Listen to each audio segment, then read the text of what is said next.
சக்ரா தெரியுது. அப்படின்னா இங்க இன்னொரு 8 டெயில்ஸும் இருக்கா? திரும்பி போகாத நருட்டோ. ரைக்காகே நீங்களா? இந்த பிரச்சனையை பி தனியாவே சமாளிக்கட்டும். ஆனா அவன் தோக்க மாட்டான். ஒருவேளை அவன் தனியாவே போனா கூட ஃபுக்காய் அவனால தோக்கடிக்கவே முடியாது.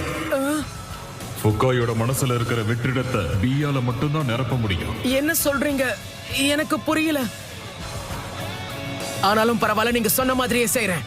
ஆக்டோபஸ் தாத்தா மேல எனக்கு நம்பிக்கை இருக்கு.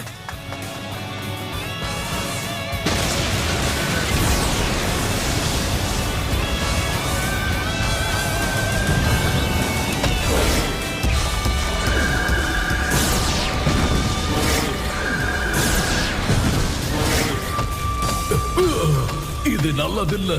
இது இப்போதைக்கு அடங்காது, இன்னும் பெருசாக தான் போகுது. ஆனா இதுல இருந்து நான் தப்பிக்க முடியும். இந்த நம்பிக்கை உனக்கு எங்கிருந்து வருதுன்னே தெரியல. உன் மனசுல இருக்கிற வெற்றிடத்தை உன்னால கடந்து போயிட முடியுமா? வெற்றிடமா?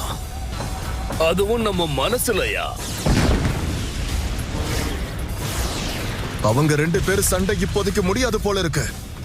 இவன மாதிரி ஆட்களை என் அப்பா எப்படி தைரியமா எதிர்த்தாரோ அதே மாதிரி நானும் தைரியமா இறங்கணும். பயந்தா வேலைக்கு ஆகாத. எப்படியாவது தப்பிச்சு போயிடு பி. வேண்டாம் மோட்டோய். Lightning style spider web. வேண்டாம், நிறுத்துங்க.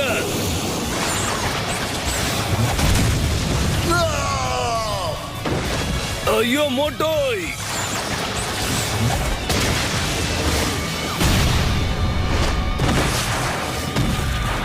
நான் தான் உங்களை போக சொன்னேன்ல. நான் கண்டிப்பா தோக்க மாட்டேன். என்னுடைய வாத்தியாரா இருந்தாலும் இன்னைக்கு நான் உங்களை முறியடிக்காம விட மாட்டேன். அதுதான் என் கடமையும் கூட.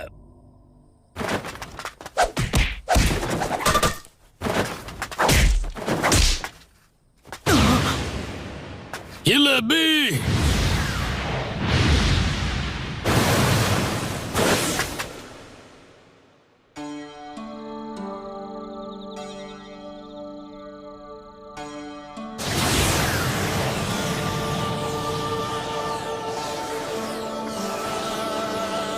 நான் சொல்றத கேளு. காகே ஏன் இவ்வளவு பலசாலியா இருக்காருன்னு தெரியுமா? ராய்க்காகே ஆகிறதுக்கான எல்லா தகுதியும் அவருக்கு இருந்தாலும் கூட அவர் ஒரு சொகுசான வாழ்க்கையை தேர்ந்தெடுக்காம இருந்ததுதான் அதுக்கு காரணம். ராய்க்காகேவும் ஊர் மக்களும் அவர் மேல சுமத்தின கடமைகளை அவர் தோல்ல தாங்கினது மட்டும் இல்லாம மக்களோட நம்பிக்கையையும் அவர் காப்பாத்தினாரு.